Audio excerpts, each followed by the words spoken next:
खबर उन्नाव से है, जहां समाजवादी लोहिया वाहिनी द्वारा आयोजित कार्यकर्ता सम्मेलन में प्रदेश अध्यक्ष डॉक्टर रामकरण निर्मल ने 2027 के विधानसभा चुनाव की रणनीति साझा की। उन्नाव में समाजवादी लोहिया वाहिनी द्वारा आयोजित कार्यकर्ता सम्मेलन में प्रदेश अध्यक्ष डॉक्टर रामकरण निर्मल ने 2027 के विधानसभा चुनाव की रणनीति साझा की।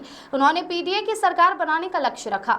बता दें कि सम्मेलन का आयोजन जिलाध्यक्ष राहुल अग्निहोत्री के नेतृत्व में हुआ। समाजवादी पार्टी के जिलाध्यक्ष राजेश यादव ने कार्यकर्ताओं से भाजपा को सत्ता से बाहर करने के लिए एकजुट होने का आह्वान किया।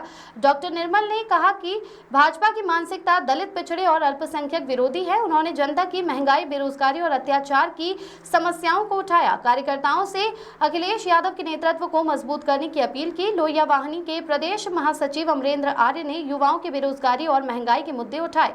सम्मेलन में विभिन्न विधानसभा क्षेत्रों से सैकड़ों कार्यकर्ता शामिल हुए। इस अवसर पर विवेक सोनकर, मोहम्मद अजीज और शोएब अली को लोहिया वाहिनी में जिला उपाध्यक्ष और सचिव नियुक्त किया गया। कार्यक्रम में सुजीत रावत, शांता राम यादव, रोहित यादव समेत कई नेता मौजूद रहे। ध्रुवलाल साहू की रिपोर्ट।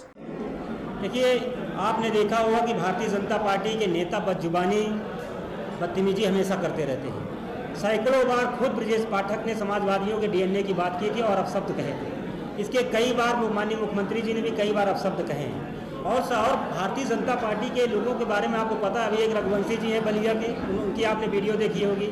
इसके पहले आपने देखा होगा मध्य प्रदेश के जो मिनिस्टर थे, उन्होंने क्या कहा था, जो देश की बेटी सोफिया थी उसको उन्होंने कहा था आतंकवादियों की बहन कहा था।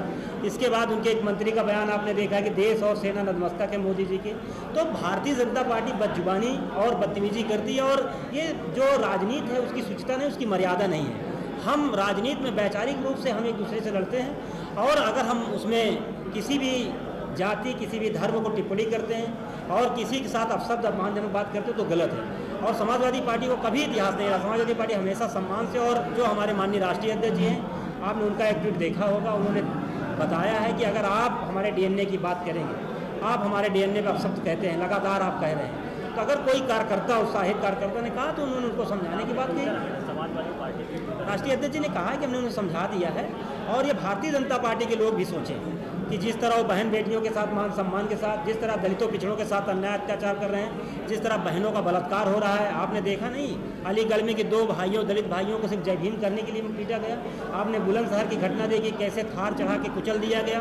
अभी आपने कल आजमगढ़ की एक घटना देखी, राजभर समाज के बेटे को इसलिए गोली मार दी गई कि उसने जो योगी जी के जाति लोग हैं उनको कहा कि आप गाड़ी हटा लीजिए, नहीं हटाए उनको गोली मार दी गई। जैसे हजारों घटनाएं जो भारतीय जनता पार्टी से जुड़ी है उनके लोगों द्वारा की जाती है।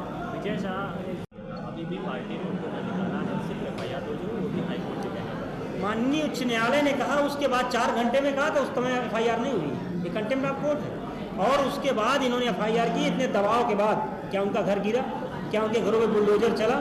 लेकिन अगर आपके घर, हमारे मीडिया पत्रकार भाई भी हैं यहाँ, अगर आप कुछ बात सरकार के खिलाफ लिख देते हैं, बोल देते हैं, तो आपका कहीं ट्विटर सस्पेंड हो जाएगा, कहीं आपका यूट्यूब बंद कर दिया जाएगा, या आप पे मुकदमा दर्ज करके आपको जेल भेज दिया जाएगा।